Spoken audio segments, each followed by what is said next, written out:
My family didn't invite me to Christmas because it's no place for losers. My brother said I calmly agreed and stopped funding his children and wife. Now he's going crazy.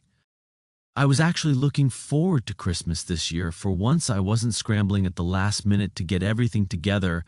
By the first week of December, I'd bought presents for everyone. My parents, my brother Jacob, his wife Kelly, their kids. I even bought extra, just in case anyone brought unexpected guests.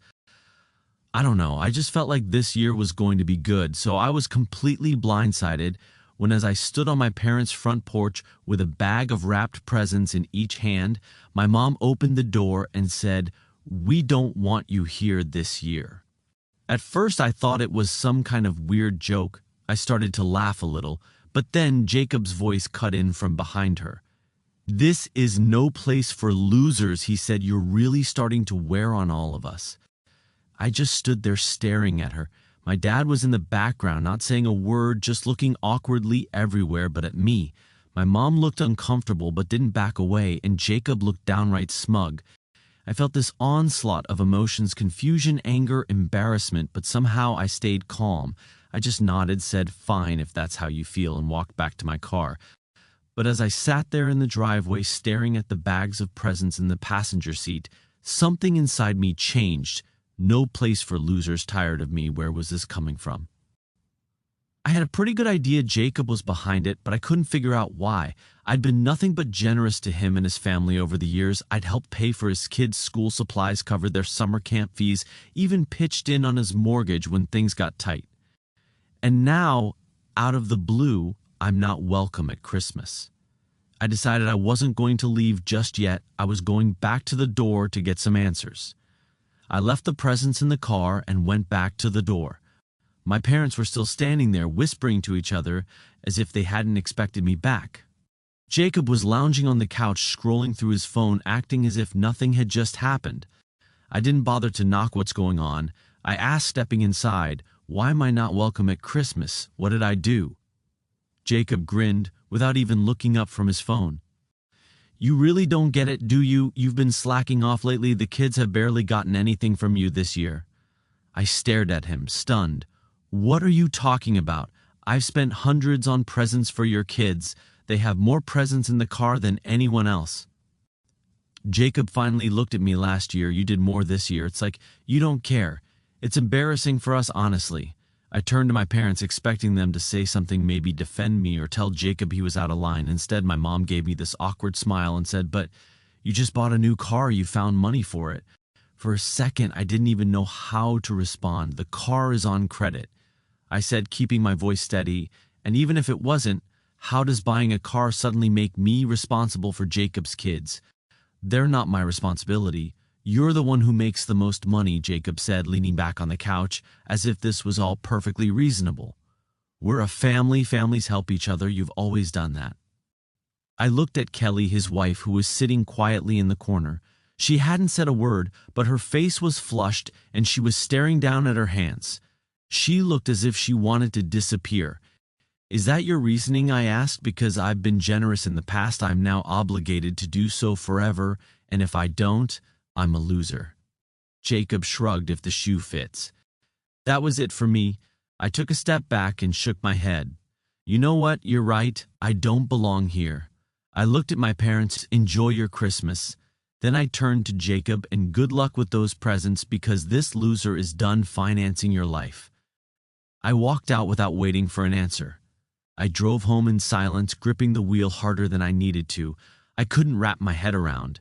Was I really the bad guy here? I'd gone above and beyond for my family for years, always stepping up when things got tough for Jacob, making sure his kids never felt the pinch of his financial struggles. And now not only was I not welcome at Christmas, I was a loser for not doing enough. When I got home, I sat in the driveway for a while, staring at nothing. The bag of presents was still in the car, and the sight of them made me sick to my stomach. I'd spent weeks picking out just the right things, thinking about what the kids would love, what my parents would appreciate, and for what to be told I didn't belong. The more I thought about it, the clearer it became. This wasn't just about Christmas or presents. This had been building for years, and I'd been too blind or maybe too willing to see it. The truth was, I'd always been the one Jacob leaned on when he and Kelly were first married. They got off to a rocky start financially. He wasn't great at holding down a steady job, and Kelly's part-time work barely covered the basics. I stepped in to help, thinking it would just be for a little while, a couple hundred here, a couple hundred there.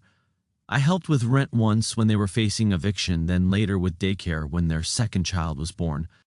But a little while turned into years. Every time Jacob hit a rough patch, the first thing he did was call me. And to be honest, I always said yes, not because I had to, but because I cared about his children.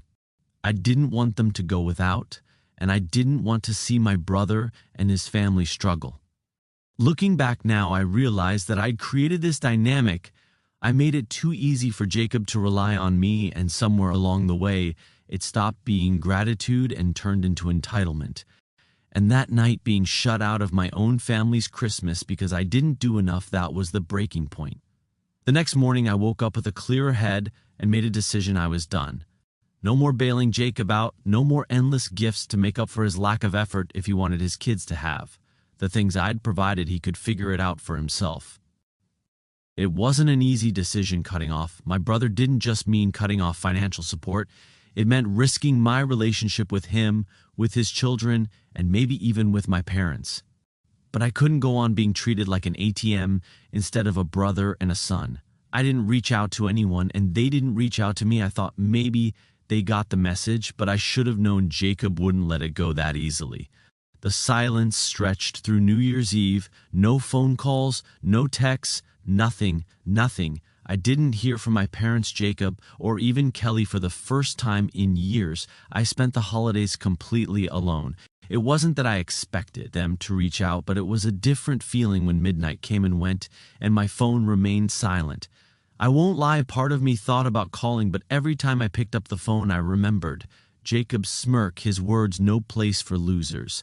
I'd been the one holding things together for years, and they had the audacity to treat me like I was disposable. No, if they wanted distance, I'd give it to them. By mid-January, I began to feel the change. Kelly had always been quiet, the kind of person who avoided conflict, but one night I got a text from her out of the blue. It was short and to the point. I just wanted to say, "I'm sorry, I don't agree with what happened. Jacob won't hear it from me, but I thought you should know." I sat staring at my phone for a long time, not sure how to respond. On the one hand, it felt good to know that someone in the family saw things for what they were. On the other hand, Kelly had been silent that night, and her apology now felt like too little too late. I finally replied, "I appreciate it, Kelly, but this isn't something I can just move on from." She didn't push the conversation further, and that was fine with me. Then, in early February, Jacob showed up at my house unannounced. I was in the middle of a work meeting when I heard the knock on the door. I wasn't expecting anyone, so I ignored it at first, but the knocking didn't stop. When I finally opened the door, there he was, Jacob, looking more disheveled and frustrated than I'd ever seen him. "We need to talk," he said, stepping inside before I could stop him. I crossed my arms. "What's this about?" He got right to the point. "You need to stop acting like this and start helping out again." I laughed, not because it was funny, but because I couldn't believe he meant it. "Helping out, you mean pay for your life? I told you I'm done with that." He glared at me. "You're the one with the money. Do you know how hard it's been for us since you decided to act like this? The kids barely have what they need. Kelly's trying to keep it together, but we can't do it without your help." I couldn't believe what I was hearing. "Are you listening to yourself right now? You're a grown man. Jacob, you have a wife and children. If you need more money, go out and earn it. It's not my job to solve your problems.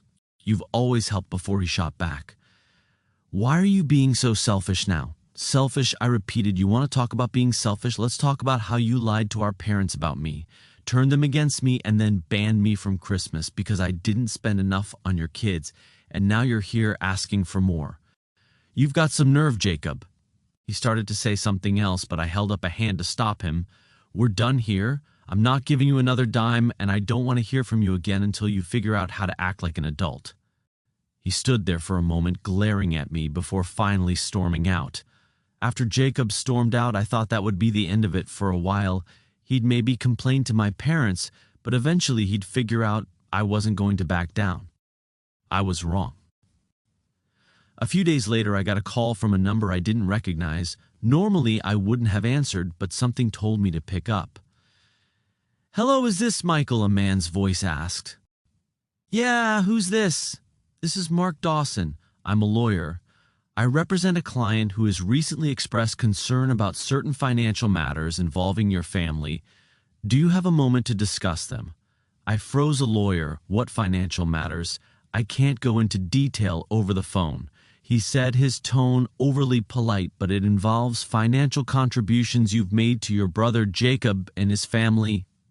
Specifically, your use of those contributions. Would you be willing to come to my office for a discussion? I didn't know what to say. My mind was racing with possibilities, none of them good. Had Jacob taken out a loan in my name? Was he using my information for something shady, or was this a desperate attempt to guilt me into giving him money again? "Who's your client?" I finally asked. There was a brief pause. "I'm afraid I can't disclose that right now, but I assure you this is not a lawsuit against you. It's more an investigation." Against my better judgment, I agreed to a meeting. Curiosity got the better of me, and I couldn't shake the feeling that there was more to this than just Jacob being himself. When I walked into Mark Dawson's office the next day, I wasn't sure what to expect, but as soon as I sat down, he dropped a bombshell. "The client I'm representing is Kelly," he said, pushing a folder across the desk toward me. I blinked, taken completely by surprise. "Kelly? Why would she need a lawyer?" Mark folded his hands and watched me closely. "She thinks Jacob's been using the money you've given him over the years inappropriately. She has reason to believe he's been hiding money from her and from you." My stomach turned. "Hiding money? What do you mean?" He opened the folder, revealing copies of bank statements, receipts, and what looked like screenshots of text messages. "She suspects that Jacob has been taking your financial contributions and funneling them into a separate account. Based on what she found, he may have been using the money for gambling and other personal expenses instead of supporting his family." I stared at the documents in disbelief. "You're saying all those times I helped him with bills, with his kids' school stuff, that money never went to them?" Mark nodded solemnly. "It seems that way. Kelly discovered this recently and came to me because she didn't know what to do. She didn't want to involve you at first, but given the circumstances, she thought you should know." I couldn't believe what I was hearing. Jacob had been playing me all along, taking money I thought was going to help his family and blowing it on who knows what. I didn't know whether to feel angry, betrayed, or just plain stupid for not seeing it sooner. "Does Kelly have proof?" I asked, my voice tense. Mark nodded and pushed the folder closer to me. "Take a look for yourself." I leafed through the documents. There were transfers from my account to Jacob's matching the times I'd helped him with emergencies. Then there were withdrawals from his account, large sums going to a separate account in his name. I saw transactions from that account, online gambling sites, expensive restaurants, and even a few hotel stays.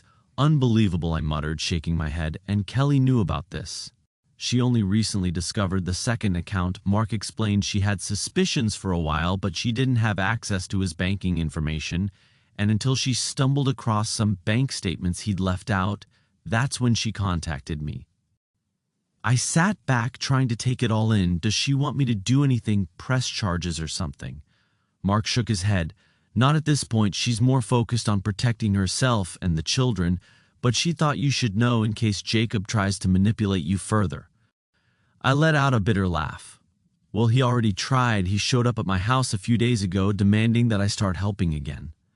Mark gave me a knowing look that goes along with what Kelly told me. "It seems Jacob is feeling the pressure now that your financial support has stopped. He may be in even deeper trouble than Kelly knows." I stared at the folder, my mind racing. Part of me wanted to storm over to Jacob's house and confront him, but another part knew that would only give him the satisfaction of knowing he'd gotten under my skin. Instead, I asked, "What's Kelly up to?" Mark hesitated before answering. "She's considering her options. She wants to make sure she and the kids are safe, financially and otherwise. If Jacob's behavior escalates, she may file for separation or take other legal action." Hearing this hit me harder than I expected. Kelly had always seemed like the quiet, loyal type, the kind of person who'd stick by Jacob no matter what. If even she was willing to walk away, it told me how bad things had gotten. I thanked Mark for his time and left the office with a mixture of emotions: anger at Jacob's sadness for Kelly and the kids, and guilt for not realizing sooner how deep this had gone. But most of all, I felt a strange sense of relief. For the first time in years, I wasn't carrying Jacob's weight. And now that I knew the truth, there was no way I was going to let him manipulate me again. After I left the lawyer's office, I couldn't stop thinking about everything I just learned: the gambling, the hidden money, Kelly quietly planning her next move. It was like a soap opera, except it was my family and I was right in the middle of it. Over the next few days, I kept my distance. I didn't call my parents, and I certainly didn't reach out to Jacob. But it seemed the silence didn't sit well with him, because one night, just as I was about to sit down for dinner, my phone lit up with his name. I considered letting it go to voicemail, but something told me to pick it up. "What do you want, Jacob?" He didn't waste any time. "We need to talk." His voice was strained, almost desperate. "You said something to Kelly, didn't you?" I raised an eyebrow. "What are you talking about? Don't play dumb." He snapped. "She's been acting weird since Christmas, and now she's bringing up lawyers and separation. I know you've been putting ideas in her head." I couldn't help but laugh. "You think I'm the problem? You're the one who lied to her, hid money, and gambled it away. If she's tired of your crap, that's on you, not me." There was a moment of silence before Jacob finally said, "You don't know what you're talking about." "Oh, I think I do," I said, my anger bubbling to the surface. "Kelly told me everything. The secret account, the gambling, the money you've been wasting, while I've been breaking my back trying to help you. You're a joke, Jacob." He started to shout, but I didn't let him finish. "Here's the thing," I said, cutting him off. "You have used me for the last time. I'm done helping you. I'm done covering for you. If Kelly leaves you, that's on you. And if you try to drag me into this mess again, I'll make sure everyone knows exactly what you've been up to." I hung up before he could answer. My hands were shaking, but it felt good to finally say what I've been holding in for years. The fallout didn't last long. The next day, Kelly called me. "Did Jacob call you?" she asked, her voice careful. "Yes," I said. "He wasn't happy." "Did something happen?" She hesitated before saying, "I confronted him about the gambling and the hidden account. He admitted some of it, but he's still trying to make it sound like it's no big deal." "Are you okay?" I asked. "I'm fine," she said, though she didn't sound it, "but I'm tired of making excuses for him. The kids deserve better." Hearing her say that hit me harder than I expected. I knew things were bad between them, but this felt like the beginning of the end. "Whatever you decide to do, you have my support," I said. "Thank you," she replied quietly, "and I'm sorry for everything. You didn't deserve the way we treated you at Christmas." I should have said something sooner. We talked for a while, and when we hung up, I felt a strange sense of closure. Jacob had burned every bridge with me, but Kelly and the kids, they weren't my enemies, and if she was brave enough to stand up to him, I wouldn't hold a grudge. Still, I couldn't shake the feeling that Jacob wasn't done making trouble. A few weeks later, I received a text message from Kelly. It was short, just 3 words: "We're leaving today."